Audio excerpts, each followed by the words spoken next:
Hey everybody, hope you had good weekends. This video is going to give you a quick overview of the definition sheet, which is your first major assignment for the semester.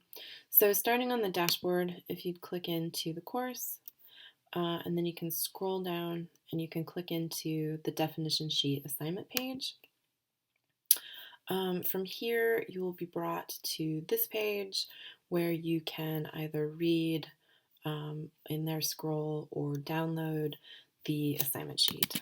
It's a little easier if I move over to the PDF. So for this first project, you are all individually going to create an 8.5 by 11 electronic document, but if it was printed out, it would be 8.5 by 11, where you choose a term key to sustainability discourse, and then tailor its meaning to a general audience through formal, informal, operational, and expanded definitions, as well as document design, such as placement, notes, sidebars, etc.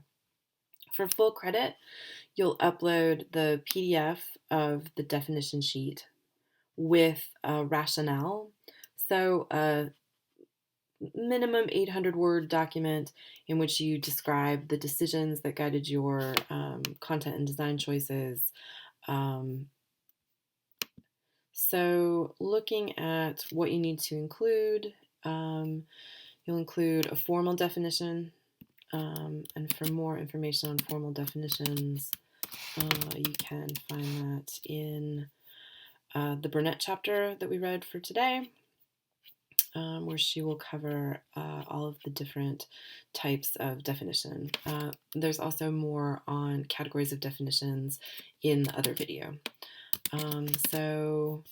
Formal definition, or an informal definition, a formal definition, an operational definition, an expanded definition, and then the rationale. Some dates to keep in mind are on the 4th, you'll share a draft of your definition sheet with your peers through your blog. On Friday the 11th, you'll share your summary responses with your two peers as pertains to their drafts, and then the final draft of the project is due September 14th. The goal of the project is to persuade audiences of your definition within generic constraints, produce an artifact through writing process, and then use the affordances of the medium.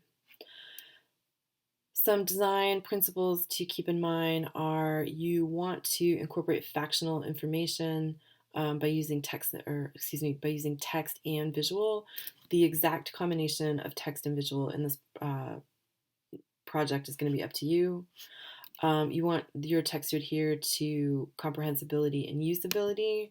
A short note at usability.gov will explain both usability and accessibility. And your document should adhere to Grice's maxim, so maximum of quantity, quality, relation, and manner. You can read how your document will be assessed. So one note, though, is to consider the ways in which the document, the rhetorical effects of the document are weighted a bit heavier than the design effects. So go ahead and take risks if you think that you need to. A large portion of the grade will be in response to its rhetorical effectiveness. You are welcome to compose your definition sheet in any tool of your choice.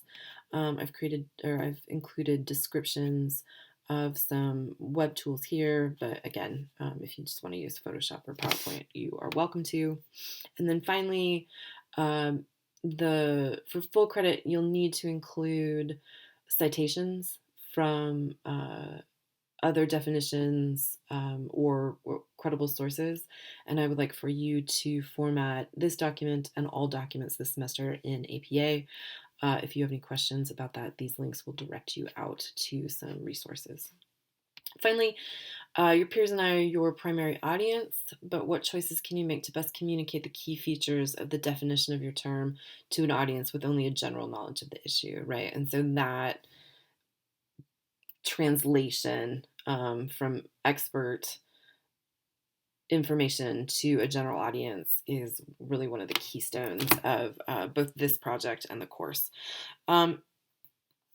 Also, how can you use design, so color, negative space, alignment, etc., which we'll be talking about more next week and then really throughout the semester, to catch and hold audience attention.